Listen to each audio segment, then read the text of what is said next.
హైదరాబాద్ ను దేశానికి రెండవ రాజధాని చేయాలని ప్రొఫెసర్ గాలి వినోద్ కుమార్ అన్నారు. తార్నాకలోని తన నివాసంలో ఒక్కరోజు దీక్ష చేశారు. అంబేద్కర్ 68వ వర్ధంతి సందర్భంగా డీజేఏసీ ఆధ్వర్యంలో ఆయన దీక్ష చేపట్టారు.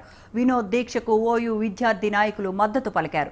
దక్షిణాదిలో సుప్రీంకోర్టు బెంచ్ ఏర్పాటు చేయాలని, జనాభా దామాషా ప్రకారం రిజర్వేషన్లతో పాటు అన్ని రంగాల్లో దళితులకు వాటా కల్పించాలని వినోద్ డిమాండ్ చేశారు.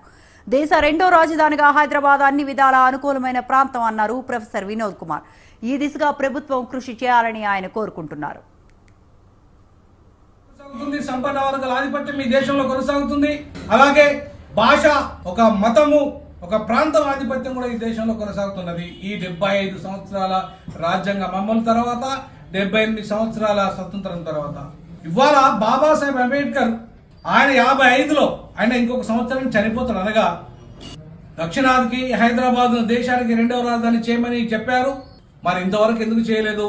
కాంగ్రెస్ సుదీర్ఘకాలంగా 55 సంవత్సరాలు ఈ దేశాన్ని పరిపాలించిన కాంగ్రెస్ ఇప్పటి వరకు కూడా దక్షిణాది గురించి పట్టించుకోలేదు.